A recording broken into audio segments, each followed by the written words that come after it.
Bienvenue sur Africa 24 dans cette nouvelle édition du QG Weekend. Voici les titres de l'actualité. Léopold Mujiambere transféré à Kinshasa. Le chef adjoint rebelle des forces démocratiques pour la libération du Rwanda a été arrêté au Nord Kivu dans l'est de la République démocratique du Congo. Il serait impliqué dans des crimes commis en RDC mais également au Rwanda en 1994. Les précisions dès le début de ce journal. Et au Gabon, l'élection présidentielle, c'est dans 4 mois. Les candidatures se précisent peu à peu. Et après les hommes politiques, c'est au tour des hommes d'église de s'inviter dans la course au gros plan sur la candidature du pasteur Désiré Munanga. Puis disparition ce vendredi en Roumanie du footballeur camerounais Patrick Ekang. Il a succombé à un malaise cardiaque survenu peu après son entrée en jeu dans un match du championnat de Roumanie. Léopold Mujiambere a été arrêté. L'annonce a été faite ce vendredi par le gouvernement congolais. Le chef adjoint des FDLR a depuis été transféré à Kinshasa en RDC. Des rebelles rwandais sont en effet présents dans l'Est. Ils sont activement recherchés par la justice internationale pour leur rôle dans le génocide de 1994, mais également pour des crimes commis en RDC. Se pose alors la question du transfert de Mujiambere au Rwanda. Idlet Mirabel Bissou. Le transfert à Kinshasa le 5 mai 2016 de Léopold Mujiambere, chef adjoint des forces démocratiques pour la libération du Rwanda FDLR, peut-il se présenter comme un signe de réchauffement politique entre la République démocratique du Congo et le Rwanda? En effet, après son arrestation à l'entame du mois de mai à Goma, chef-lieu de la province du Nord Kivu à l'est du pays, le gouvernement a officiellement annoncé ce vendredi 6 mai le transfert de celui qu'on considère comme le numéro 2 des FDLR. En ce qui concerne les relations entre les deux pays, tout sera fonction de l'acceptation du gouvernement congolais de transférer le numéro 2 des FDLR au Rwanda. Si les autorités congolaises ne le voient pas de cette oreille-là, son arrestation ne peut pas constituer ici un élément pour réguler ou apaiser un peu les relations entre ces deux pays. Pour de nombreux Congolais, ce transfert va permettre à l'est de la République démocratique du Congo de retrouver une certaine stabilité. Et même si son arrestation ne garantit pas le retour d'une paix complète au Nord Kivu, certains observateurs estiment que c'est un pas vers la sécurisation de cette région du pays. Les relations entre ces deux pays se sont refroidies autour de la question de la présence des FDLR dans la partie est de la RDC. Que le numéro 2 de ce mouvement soit arrêté et transféré à Kinshasa, nous pensons que c'est un tournant décisif, en ce sens que on peut prétendre avec ça réduire un peu l'activité de ce mouvement-là sur place à Kinshasa. L'affaire Léopold Mujiambere se poursuit. Le gouvernement rwandais souhaite que ce dernier soit transféré à la justice de Kigali. Mais la position officielle de la République démocratique du Congo n'est pas encore connue. Pour rappel, un autre chef des FDLR, Ladislas Ntanganzwa, arrêté dans la province du Nord Kivu en décembre, avait été remis en mars au comité de suivi des tribunaux pénaux internationaux de l'ONU avant son transfert au Rwanda. Au Gabon, la liste des candidats à la présidentielle se précise. Une nouvelle candidature vient s'ajouter aux 9 autres. C'est celle de Désiré Munanga, pasteur de l'Alliance chrétienne et missionnaire du Gabon. Le scrutin est prévu quant à lui pour la fin du mois d'août. Reportage de notre correspondant Douglas Ntoutoum. Le pasteur Désiré Munanga, candidat à la présidentielle du 27 août 2016 au Gabon. Peu connu du milieu politique et âgé de 42 ans, Désiré Munanga propose au peuple gabonais de tourner la page actuelle au profit d'une nouvelle classe d'hommes politiques.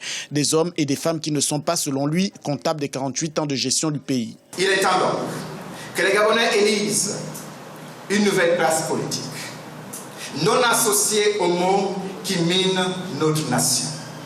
Il est temps de donner à quelqu'un d'autre la chance de diriger le Gabon. Un nouvel homme, une nouvelle équipe, une nouvelle génération feront mieux en peu de temps que ce que cette vieille génération a eu à faire en plus de 50 ans. Désiré Munanga propose en cas de victoire une démocratie collégiale composée de 3 instances de gestion du pays. La démocratie collégiale, c'est le partage. Et il va se reposer sur ce que j'appelle le tricéphalisme politique.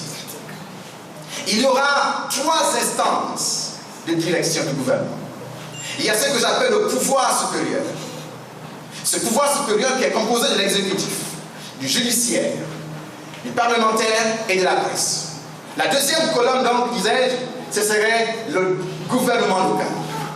Ce gouvernement local qui est composé de la municipalité et bien sûr du conseil départemental. Et la troisième partie, c'est ce que j'appelle le pouvoir consultatif. Le candidat indépendant Désiré Mounanga n'a pas manqué de fustiger la gestion de l'actuel locataire du palais présidentiel, Ali Bongo Ondimba. Pour lui, Jean-Ping et Ginzomba Ndama sont tous deux également comptables de la gestion actuelle du pays pour avoir été aux affaires pendant près de 50 ans. L'élection présidentielle du 27 août s'annonce déjà très ouverte.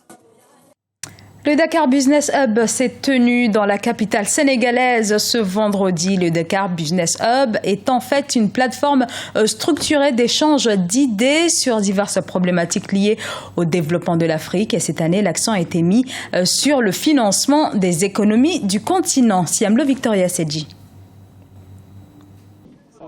Financement des économies africaines, défis et opportunités, c'était le thème de la rencontre d'échange dénommée Dakar Business Hub qui s'est tenue à Dakar le vendredi 6 mai 2016.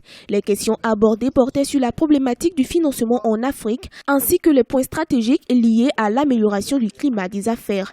Dans la plupart des États africains, les besoins de financement sont énormes. Non seulement de ce que l'État peut aussi supporter en termes d'endettement, il y a aussi des opportunités dans le secteur privé, que ce soit au niveau de la banque, des fonds d'investissement et aussi au niveau d'autres institutions financières, la bourse, etc. L'objectif donc de cet exercice qu'on va faire aujourd'hui, c'est de permettre notre plateforme de pouvoir discuter donc de ces opportunités de financement qui pourraient accompagner donc les États africains pour que non seulement qu'on puisse bien s'endetter, mais aussi profiter de tous les instruments financiers, que ce soit la banque commerciale, le fonds d'investissement, que ce soit la bourse, pour permettre à nos États d'avoir les moyens de ces politiques. Pour relever les nombreux défis d'accès au financement, les panélistes ont mis l'accent sur la recherche de meilleurs partenaires. Pour saisir les opportunités de financement qui se présentent à eux, les entrepreneurs doivent miser sur le renforcement de leurs capacités et de leurs ressources internes afin d'attirer les meilleurs investisseurs. Cela implique aussi que les États africains mettent en place un dispositif performant d'accompagnement des PME et PMI. Pour le premier, je pense que le grand défi qu'il faut, c'est éventuellement de trouver de bons partenaires qui puissent nous accompagner dans le financement à long terme. Mais pour cela, il faudra aussi commencer déjà en soi, chercher les ressources qu'il faut et appeler les partenaires en termes donc de partenariat PPP pour le faire. Aujourd'hui, nous avons besoin d'asseoir nos tissus et notre tissu économique. Et pour cela, il faut que les PME soient fortes. Il faut que les PME soient accompagnées. Et c'est dans ce cadre d'ailleurs que la Banque nationale pour le développement économique a été créée pour pouvoir donner les moyens à ces PME de trouver les financements qu'il faut. Dédié aux banques de développement. Au cœur des objectifs du plan Sénégal émergent, Dakar Business Hub propose un cadre de réflexion dédié à la promotion de l'entrepreneuriat et du secteur privé. Cette deuxième rencontre favorise le partage d'expériences avec pour but d'atteindre les objectifs de croissance du Sénégal. Dans l'actualité également, le décès ce vendredi en Roumanie du footballeur Patrick Ekeng. Le milieu de terrain camerounais âgé de 26 ans a été victime d'un malaise lors d'un match du championnat de Roumanie. On écoute les précisions de Jean-Pierre Esso, journaliste sportif.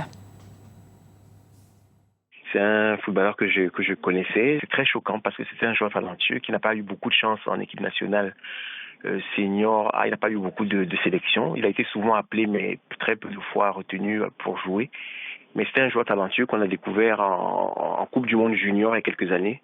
En Coupe d'Afrique junior d'abord. C'était un talent perdu, un talent méconnu. Vous voyez, avec tout le talent qu'il avait, ce milieu de terrain, il s'est retrouvé à jouer dans un club en Roumanie. Avant ça, il était à Cordoba en Espagne.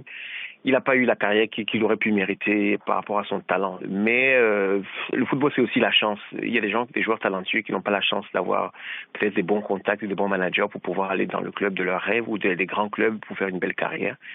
Et je pense que ça a été son cas.